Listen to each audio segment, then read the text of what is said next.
Hi, my name's Billy. I read books, and some of the books that I read make me laugh. Certain authors tickle my funny bone and have me laughing out loud while I'm reading their stories. Now, humour can be subjective. It either works for you or it doesn't. If a book is funny or supposed to be funny and it doesn't work for you, you just don't find it funny, then it can ruin the story for you. Terry Pratchett, Discworld, I'm thinking of you. Because I just don't find that funny. Just like I don't find Hitchhiker's Guide to the Galaxy funny in any way. So some other authors try to be funny or inject humour into their books, and it just doesn't work for me. Some authors, they should just stick to what they're good at, really. And sometimes to me, the humour just doesn't work. They can be really good at other things. So for example, Brent Weeks, brilliant at world building, brilliant at magic systems, terrible at humour, in my opinion. Some of the authors I'm going to talk about now might not be as good at the world building or the magic systems or anything like that, but the humour works for me. So if you like the video, consider giving it a thumbs up.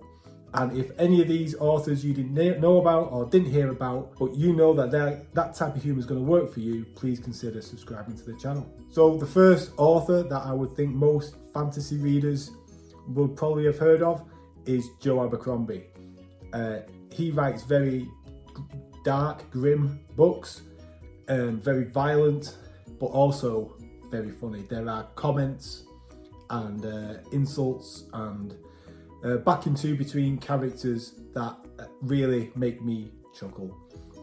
The humour in those stories can be a bit crude, and it's not all the way through the story. It can be very, very serious, but there's always that little bit of levity there. Even when it can be something quite gruesome going on, there can be humour within it as well to like lessen the load. When you're reading something that's really quite horrendous, the little bit of humour that's inserted into it, a little bit of light-heartedness that can be put in, can make me laugh quite a bit.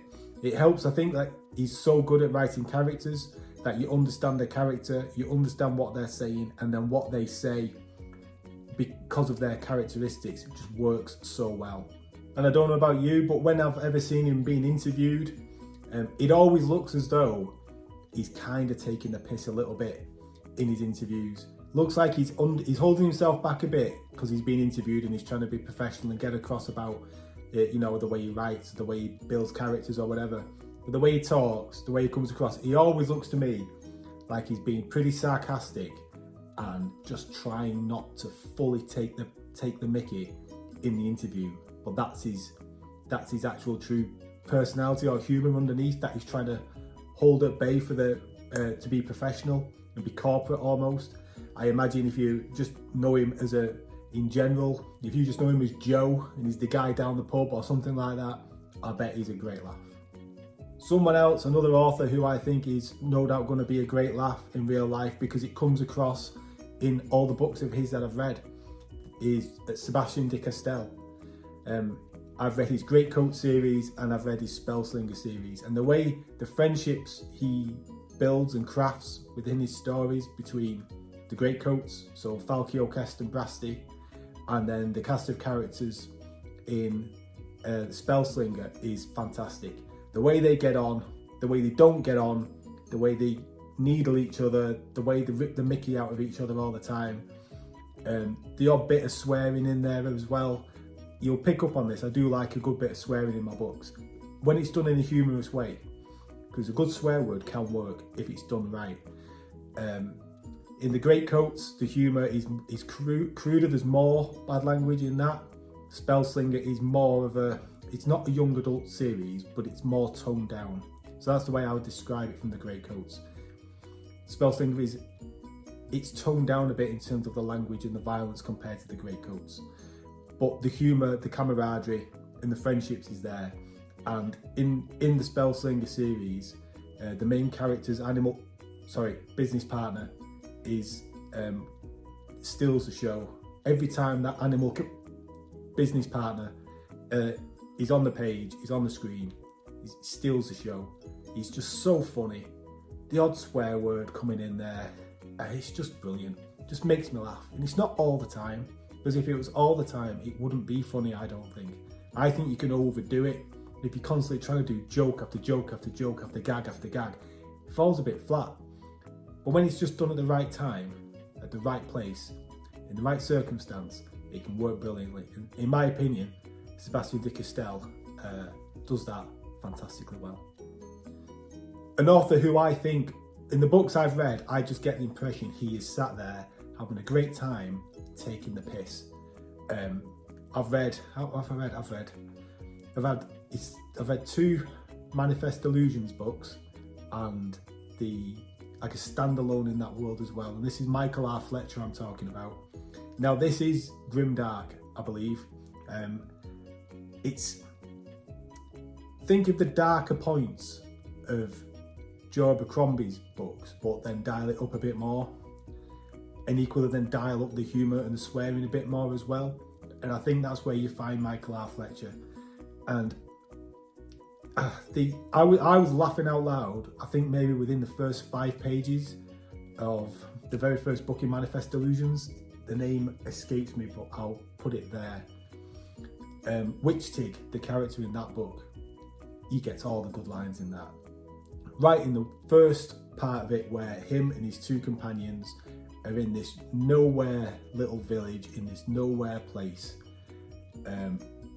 in a pub, getting some drinks, and he just starts insulting the locals, and he just doesn't care, even though his companions are telling him to shut up. What he does, because he thinks he's the greatest swordsman in the world, and in that world, if that's what you believe, if your delusions are strong, then you are strong in those delusions. So he believes that he was the greatest swordsman in the world, therefore he is, because his delusions are so strong. So he doesn't care, he'll just continue insulting these locals, because he'll know he can beat them all in a fight because he's the greatest swordsman in the world. And he does start insulting all the locals, and it was just really, really funny. Really, really funny. The standalone book in that series, I think it's called Swarm and Steel, I think it's called. I'll put it there. I think that book was written just so a certain joke could be made in relation to a name of one of the characters that you follow. And as soon as I saw this name, I thought, that sounds like a certain crude name for a body part, but not spelt quite correctly. And sure enough, a joke gets made about that name, quickly followed by that person being killed by an arrow. Hilarious. It should not be funny, but it was just hilarious. It was just so funny. And I was just thinking, you're taking the piss, Michael. You must have been writing on your laptop or typewriter, or got his quill out, however he writes, laughing his head off when he was writing this book. And sure enough, he cracks the same joke again later in the book, and it caught me off guard again. I wasn't expecting it, and it came again. Most obvious joke about someone's name in the world, and it was just perfectly done. Perfectly done.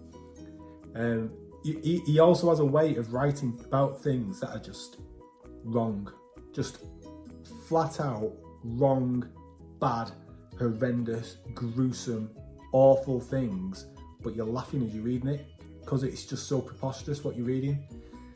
Now that should sound like you should run away from a book like that, because why would you read something preposterous like this? But the example I can give, I was sat there just laughing, shaking my head, thinking, what am I reading here? Where the character in that book is weighing up the sexual attractiveness of a decomposing reanimated corpse. That's not funny. In any walk of life, that is wrong. That is wrong. It should not be funny. But the way it was written in that book, you just knew the author was taking the mick. He was probably sat typing away on his laptop like this, laughing his head off as he was writing it, thinking, I wonder if I can get away with this. Well, you did. And even though that book itself, what I didn't think was all that great, there were just some laugh out loud moments in it. And the final author I'm going to talk about, I've only read one book of his, and that is David Ragg, and he's the author of the Blackhawks, the Articles of Faith series. I've read the Blackhawks, and it was really, really good.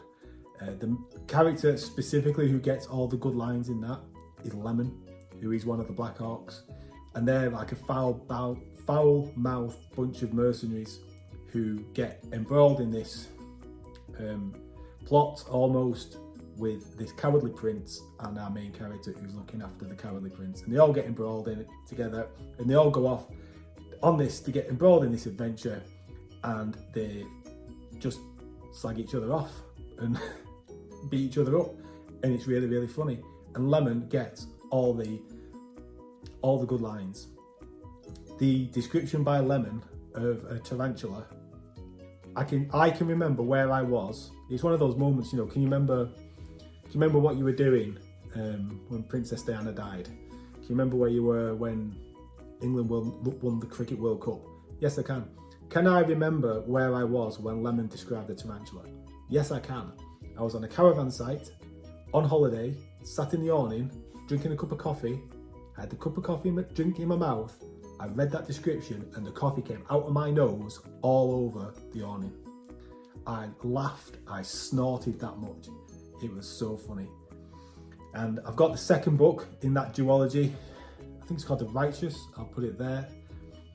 And I will get to that at some point, hopefully pretty soon. And I just hope in that book, David Ragg doesn't think that he's going to try and show everyone what a genius of literary fiction he is, or try and show off his writing ability. I just want him to do exactly the same as what he did in the Black Orcs, and just have more of all this Mickey taking, insult hurling, hilarious descriptions of stuff. Just do that, please, David. Please let that book be like that, because I'll be a happy man if it is the case. So those are the authors that make me laugh. If you've heard, well, you will have heard me talk about them now. If there's other authors who fit that bill that I've not mentioned, please let me know in the comments below, because the more of these types of books and authors I can find, the better, because, you know, sometimes just in the mood for a book that you're going to have a really good time with, and ultimately I will run out of these books at some point, so I need more of these authors to find. So please let me know in the comments below, and I will see you in the next video. Take care. Bye bye.